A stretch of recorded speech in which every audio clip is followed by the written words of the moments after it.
Kwa tunaendelea na swala la namna gani utamrecognize best of the best katika engo zote, na nikakuuliza utatumia utaratibu gani, au wewe na paneli yako wote mtatumia utaratibu gani ili kuhakikisha kuwa mtu mnayempata ndo mtu sahihi na amefiti katika engo zote ni ambazo mnataka ziwepo? Kama nilivyosema kwamba kuna vipengele kama vitano nilivitaja, kwamba tunaangalia mtu darasani, ndio performance yake, hiyo haina shida, tunaweza kuangalia kwa performance yake ikoje. Tukaje kwenye curricular activities kama michezo na sehemu zingine, ana perform vipi au ana interact vipi huko, unajua. Discipline, hata mimi nikutana na wewe sasa hivi I can know this person is disciplined or not disciplined. Na kwa hiyo tunapita kuangalia sehemu kama hizo. Smartness pia ni kitu cha muhimu, yani we need someone who is presentable. Tuwezi kusema wewe ni best student afu hauko presentable mbele za watu, the way unaongea na watu. Kwa hiyo tunaamini tutampata, na kuangalia vipengele hivi naamini atapatikana. Na huyo atakayepatikana atatumika kukiwakilisha chuo katika level ipi? Well, for beginning tunaanza kwa recognize, kwa sababu ni recognition ambayo bado haipo, ndio haijawahi fanyika. Kwa hiyo ni sisi tunataka tunajaribu kuifanya kama ni kitu kama hicho kiwepo, iwe ni muendelezo. Kwa hiyo from the start sasa hivi ni kumrecognize na at least ku appreciate kile ambacho ameweza kukiuphold kwa sasa. Nadhani hapo itakuwa ni swala jema, kwa maana kuna mtu nilikuwa naongea naye akaniambia chuoni kwetu bwana, sisi watu wanaofanya vizuri yani wao watambuliki, ila anasubiria siku za mwisho. Sasa kuna swala akaniambia of course wanalifaa kwenye chuo ambacho kipo karibu na nyewe, UDSM. Wanasema UDSM yanafanyika matamasha mengi sana, lakini hapa kwetu sisi yani matamasha ni ya unga sana, umeona. Na wanajaribu kutolea mfano, wanasema ukienda kwenye vyuo vingine sasa, hapo hakulifaa chuo kimoja, anasema kuna kuwepo na event labda kuhusiana na pesa, yani financial education, si ndivyo? Ukienda ni kuna elimu tofauti watu wanakuja pale, si ndivyo? Yeye alisema kwamba chuo chetu kweli ni kidogo, lakini je, viongozi wana mpango gani ili na sisi elimu yetu tunaipata? Huwa tuna taratibu ya kutafuta hiyo extra education ambayo inaweza kuwa sio haipatikani darasani. Ndio.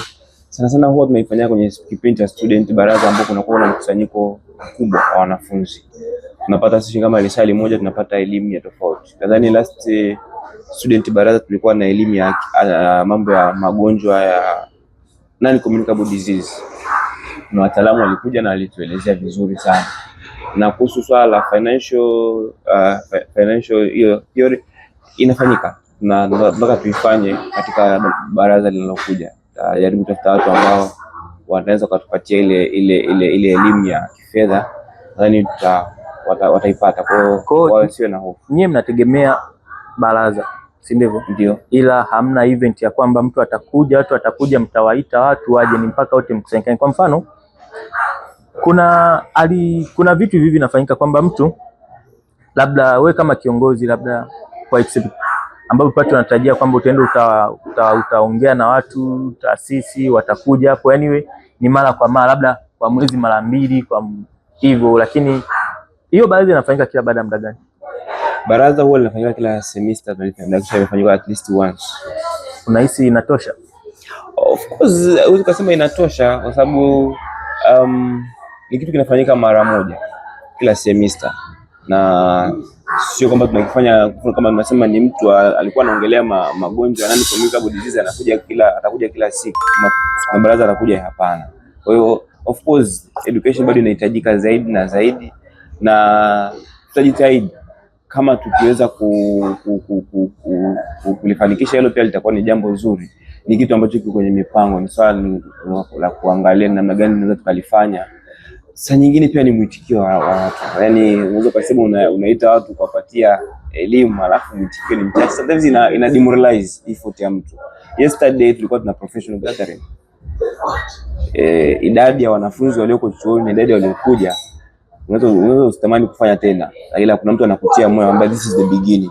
Kwa hiyo kwa mfano kama mtu anakuambia this is the beginning, unajaribu kuwa na ile bright mindset kwamba okay, this is the beginning, let's hope kwamba next time watakuja zaidi. Kwa hiyo pia sometimes mwanafunzi kama anaweza kuwa anasema hivyo, kila matukio pia yanahitaji mwitikio ili kuonyesha kwamba uhitaji upo. Nikienda hata kwenye management nikiwa naomba support zaidi inakuwa rahisi, but if I have nothing to back me up inakuwa ni ngumu. Sawa. Wote tunafuatilia mitandao ya kijamii, si ndivyo? Yep. Kweli nadhani hapa katikati kuna hii hapa The Umbrella Show imetokea, si ndivyo? Ambapo kuna yule kijana ni mwanafunzi wa chuo UDSM pale, alikuwa anasoma, ada ikakosekana, akaenda mtaani, alikuwa anaokota makopo anauza, si ndivyo? Kama kiongozi top, wewe huwa unafanya njia gani kuhakikisha wanafunzi unaowaongoza hawaachi masomo?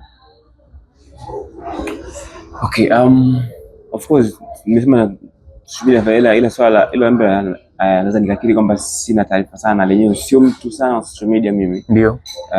Ila kwenye swala la nafanya namna gani mwanafunzi asiache masomo, nimejaribu kuambia wanafunzi wangu kwamba I'm a very open person, napatikana wakati wowote, na mtu anapokuwa na changamoto ya aina yoyote anitafute.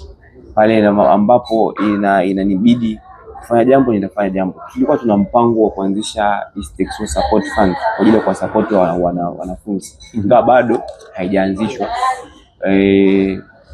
Tulikuwa tumepanga uongozi ambao ulipita, kwa tumeshaanza kustructure kwa tule nilipata nafasi ya kuwa katibu katika ofisi ya waziri mkuu. Ndio. Ila bado hatujaifanikisha vizuri. Kwa hiyo we are trying to build something, na mimi tutajitahidi kuzidi kuipush ili kuzidi kuwafikia wengi. Tukiweza kupata support fund ambayo naweza kupata source of income kutoka sehemu tofauti ambazo zitasupport wanafunzi ambao wanakuwa na changamoto ya ada, nadhani inaweza itawasaidia. Okay.